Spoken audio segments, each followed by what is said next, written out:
not long after he told me that he could do much worse to me by pretending to reenact a TV conversation, another incident took place. And this to me demonstrates just how a victim like me can carry on for various reasons while knowing that not only they are being abused, but they are being threatened.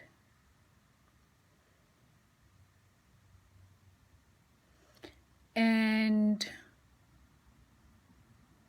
I think that sometimes a lot of us can be so deep in a hole, you know, so deep because we are basked, we're marinating in that toxic environment for so long that sometimes even when we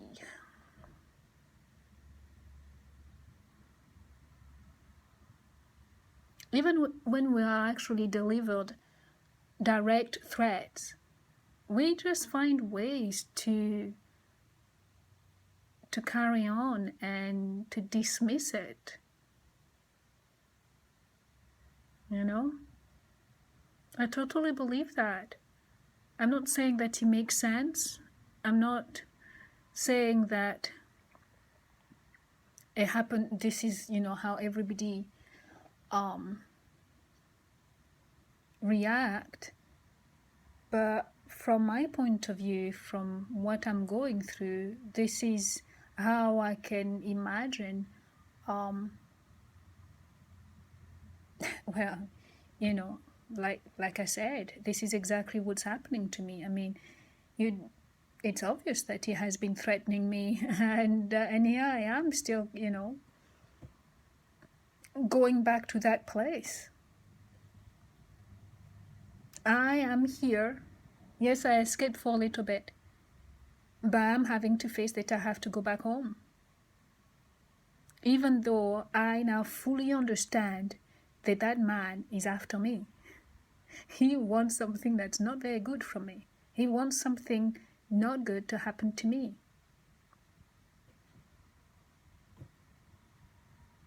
That's just the way things are.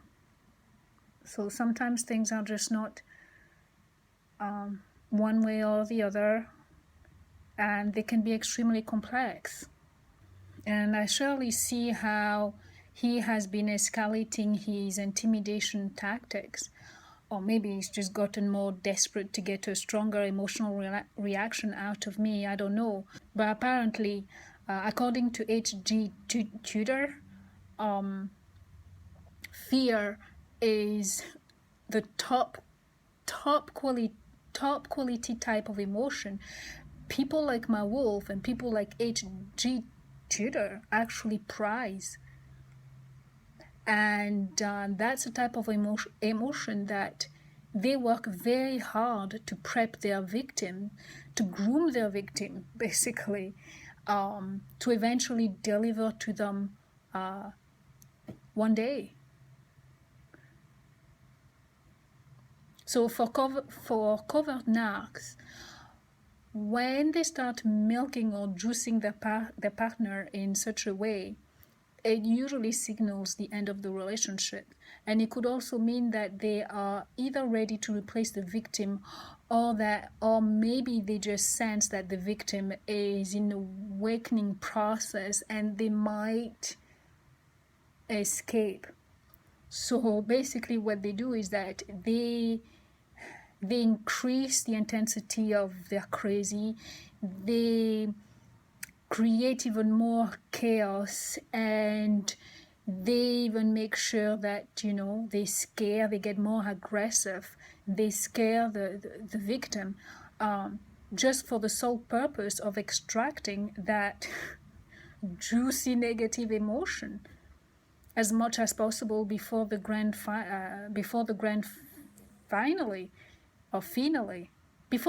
final, sort of speak. And I believe that's what my own wolf has been doing with me. Either because he sensed that and I realized too much, or just maybe just like I really thought, he himself has been getting ready to leave me for a very long time.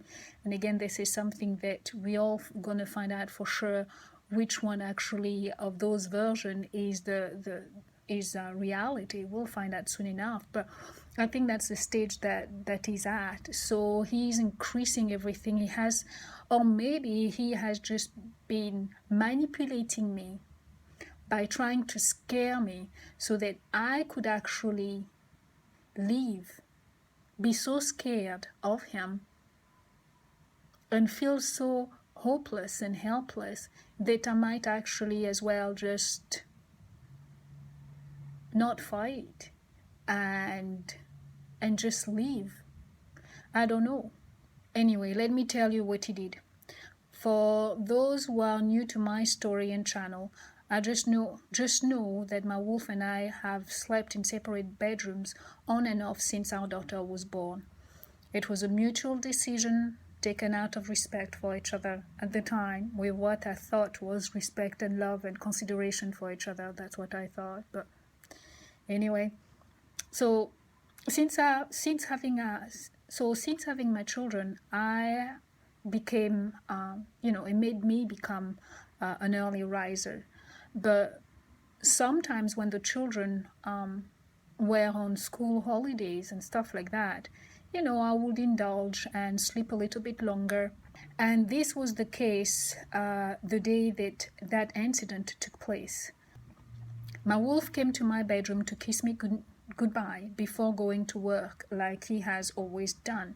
He smelled nice and clean and fresh. He was cleanly shaved. No, he wasn't shaved actually, because now he's keeping a beard. But it was nice and clean and pressed and ready to go as normal. And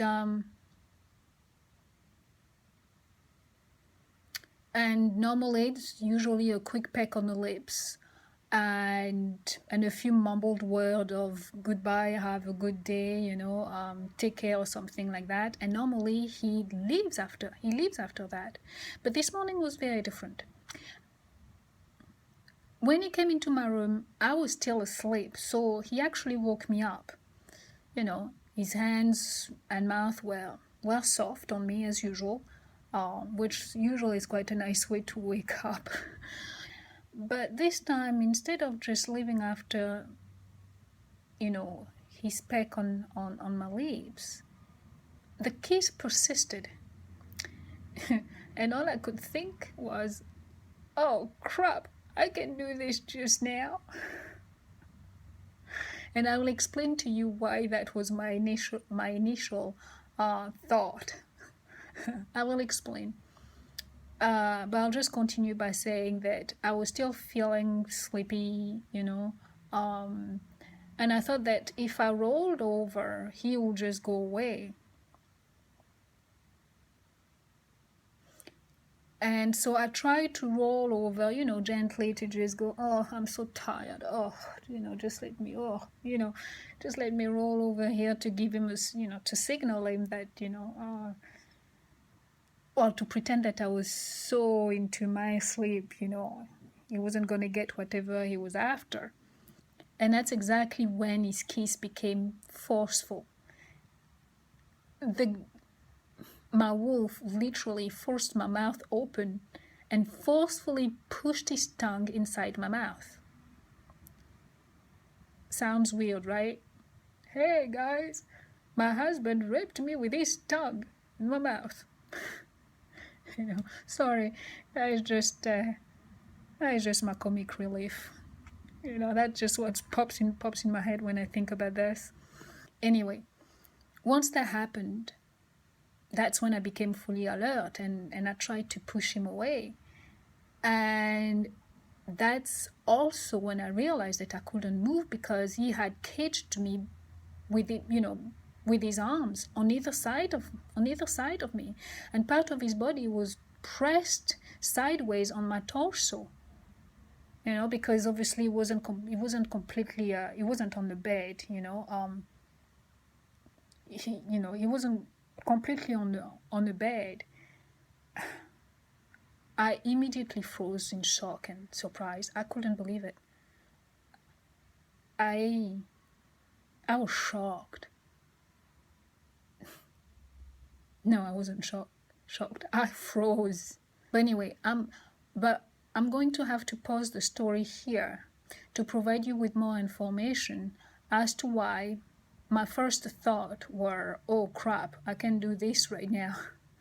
When he became insistent, because it is an important part of the story to make you understand a little bit more about what he did. And please know that it gives me no pleasure to share this with you, because it is humiliating, and because,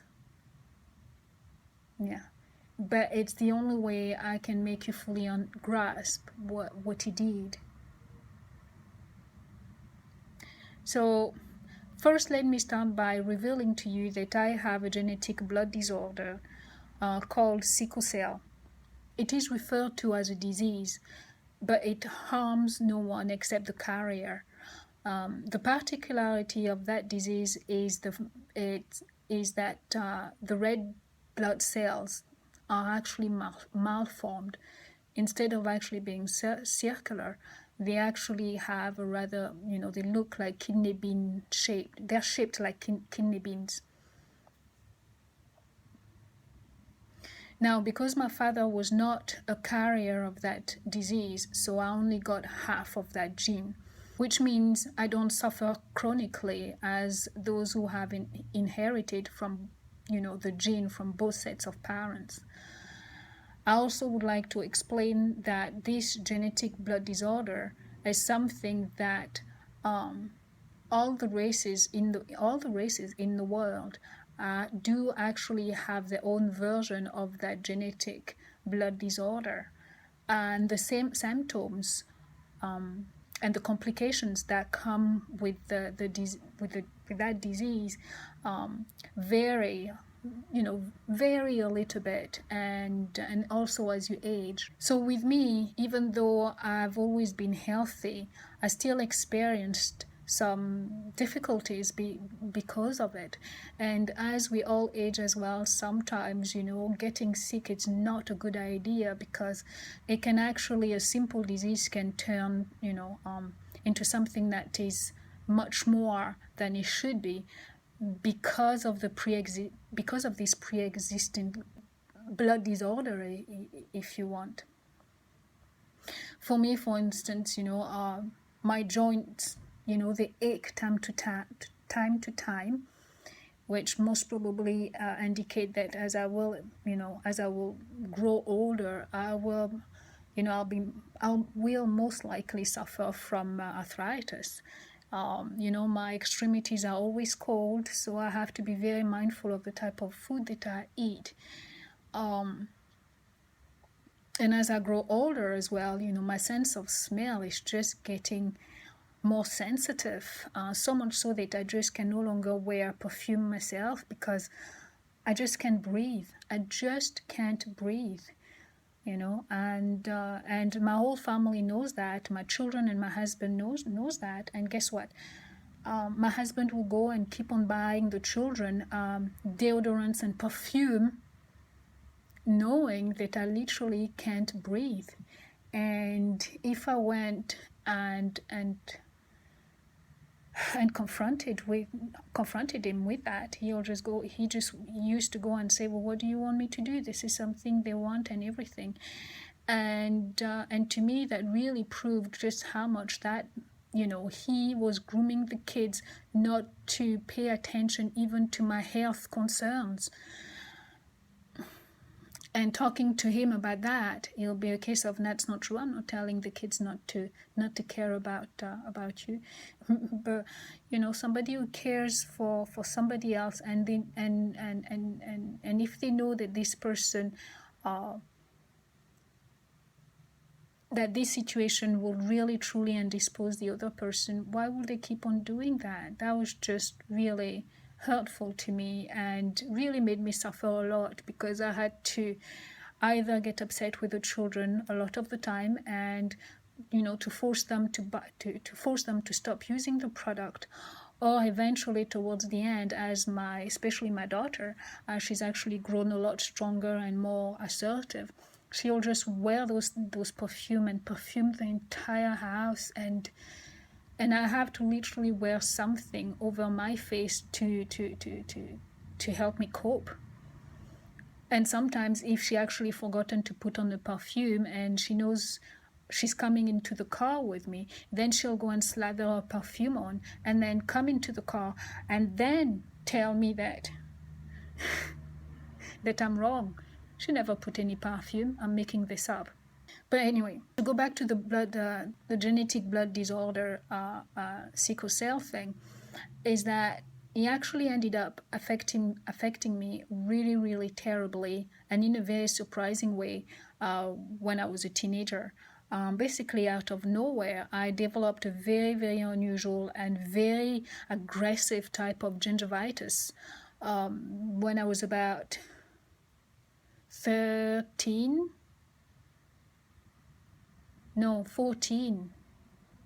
Yeah, no, it was 14. It was 14, 15, because by the time I was 15 and a half or something, I actually ended up losing a few teeth, 3 teeth on my bottom, on my lower jaw, and this is after all my dentist trying everything they could to try to save those teeth, and nothing worked. And it's only until very recently that I've managed to no, anyway. So this basically means that I do have false teeth on my lower jaw. I'm not.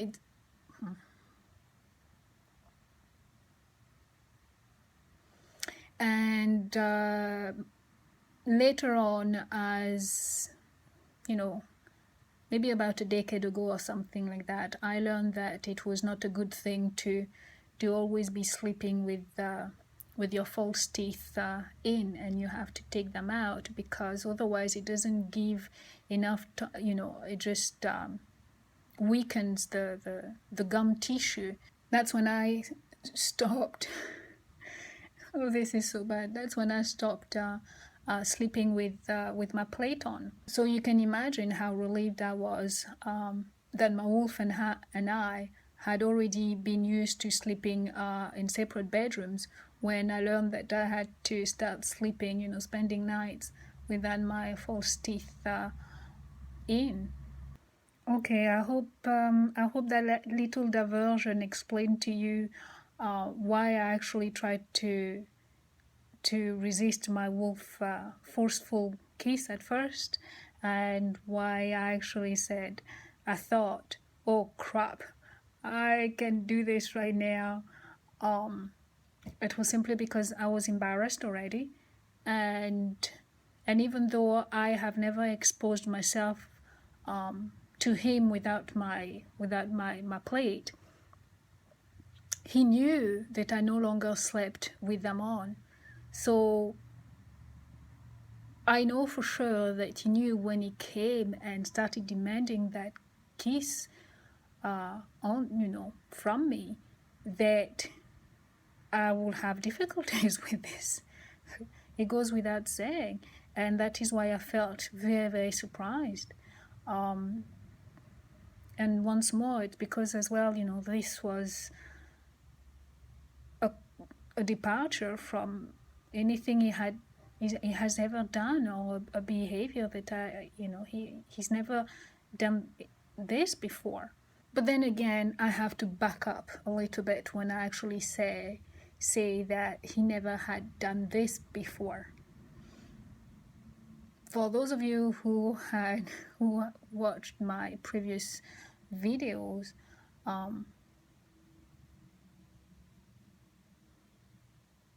you may remember that I spoke about a poop incident, right? So even though there are differences in those two situations, for me, I can still see the similarities in those two different incidents. But anyway, back to the story now itself. So after I realized that I could not move and I could not get my wolf to stop, I just froze. My thoughts and the turmoil of emotions I was feeling, everything was just racing through my mind as he proceeded with his tongue to lick every missing space inside my mouth. He took his time, and I do say he took his time, to lick every single one of my teeth, and as well as the gums. Well, there's only one gum, right? So the gum,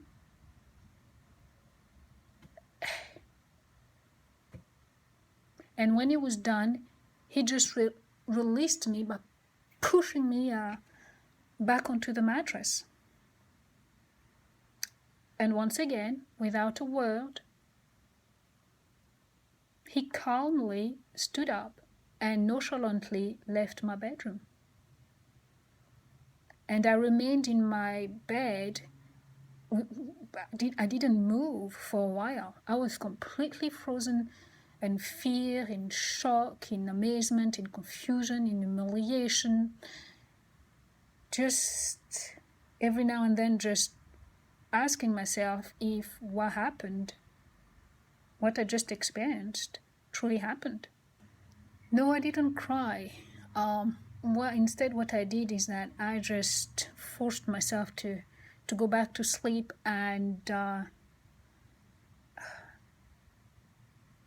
before it was time for me to attend to my daughter. That's all I could think to do. Just to roll over like I initially wanted to do, and cover myself and take my pillow, put it over my head, and sleep. No, I didn't lock my bedroom door because I had heard the rumbling of the car leave, but certainly I would have locked my bedroom door if he had remained in the house. And once again, I swear to you all, there had been absolutely no tensions between us the night before, or the week, or during that entire week, not even a simple disagreement. I was lost to try to figure out why on earth he felt it necessary to, why on earth he did what he did. And slowly, as the fear actually subsided, it slowly actually dawned on me that he was trying to intimidate me, and I couldn't figure out why. Even though I already knew about his pathology by then, I just never expected that from him. Just like one person I remember watching, and I think it's I can't remember her name just now. She expressed how sometimes with those people, there are thresholds you don't expect them to cross, and as your relationship develops, or no, not so much, as the breakdown of your relationship develops, you will see them crossing those boundaries. And this is one of those moments where he crossed that boundary. He clearly crossed that boundary, and he knew what he was doing. He did that on purpose. It was another message. It was another part of his master plan. But it was very much after that incident that I started to lock my bedroom door. The minute I entered it, even if I went in for just a few minutes, I would still lock it. Just to avoid, just in case, and to avoid him you know, surprising me or coming behind me or something like that, because it's clear that I just don't know what to expect from him. I have someone here on the channel that comments quite often on what I say, and I remember she warned me months ago to take several different types of precaution. She mentioned, you know, to be careful about my food and about eating the stuff that he offers to me. And she also did warn me as well about my sleeping arrangement. And you were absolutely right.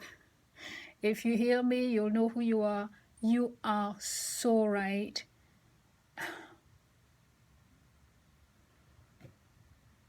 And again,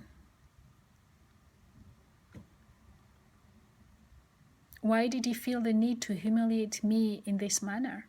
And yes, I had no one to confide in, no one to talk to about this. But the truth is, even if I had had somebody to speak with about this, quite frankly, I would not have mentioned it, because of being self-aware, you know, kind of feeling a little bit, you know, not all that good about saying to people, hey, you know, guess what, I have false teeth. Even though they probably can tell by, you know, if you pay attention close enough to my lips and the way I talk, and you'll be able to see that, you know, the teeth are not real. But it's a different thing to have to go and announce it to people yourself. And of course, when he came back that night, you know, he was just as cool as a cucumber, and everything resumed as normal. And no, I did not ask him to explain himself, because I knew that even if I did, he will find a way to spin this around to excuse what he had done, or accuse me of making a big deal out of nothing. And the other part of me just really needed to find a way to keep holding my head up high, and bringing that subject up. It's just, to me, it's just weakens me and forces me to acknowledge something, an humiliation or a defeat. And even though I didn't fully, you know, when I say defeat, not so much defeat, but it's just admitting to a brutal humiliation, and I just could not bring myself to do that. So, you know, carrying on as if nothing happened was the best thing I could do to help me cope. The real question for me, which I still haven't answered to, you know, to myself, is whether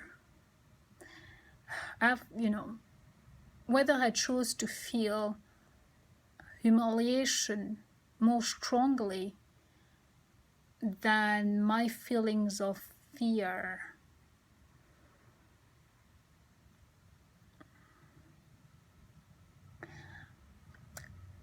Why did I do that? I'm trying to find out for myself whether I did that, or whether doing that is part of my, you know, my way of coping, or rationalizing what he does, or just being maybe too scared to face up to the truth. And, you know, I don't know, and it's still not very clear to me. This is a good example of how sometimes things can get complex around the victim as well as inside the mind of the victim. Here I am getting threats and being given warnings after warnings, and I still, all this time, was unable to fully grasp the situation that I am living in. And I wonder if that's because, you know, when you are inside the situation, sometimes you just don't always sometimes you're too close to the situation to see things for really what they are. And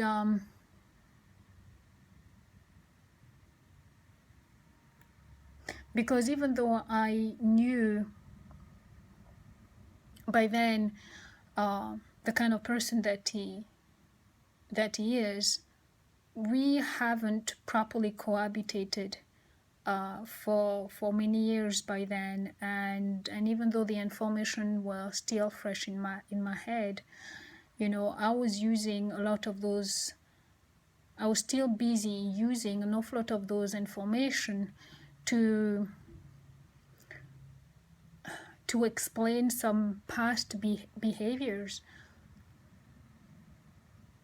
rather than focusing on the behaviors that were happening right in front of me, rather than the behaviors that were developing right in front of me.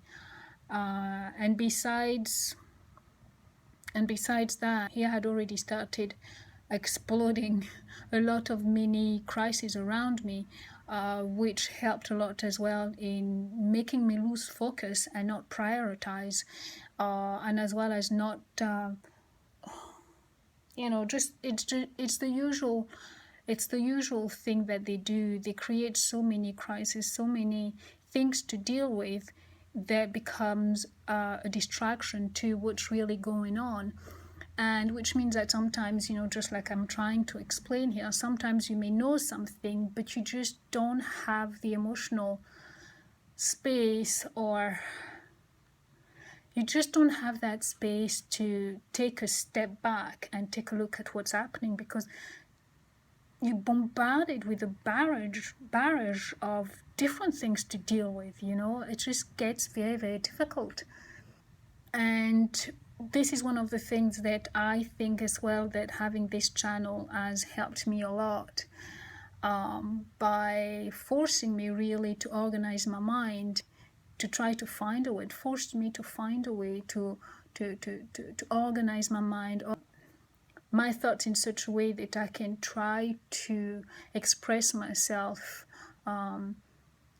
better when I communicate those stories. And I think this has helped me to put things together an awful lot more than I've been able to do over the, you know, the last decade, because an awful lot of those stories really just stayed in my head. I stopped writing a diary a long time ago, simply because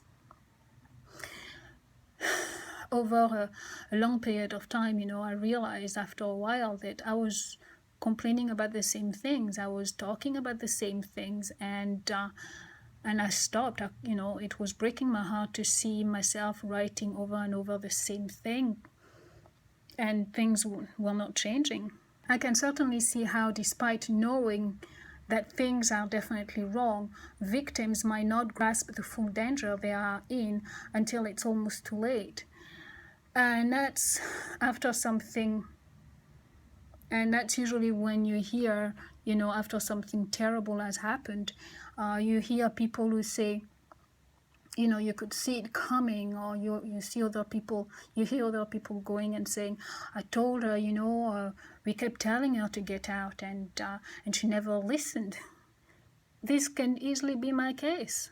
And there are 3 more incidents I would like to talk about.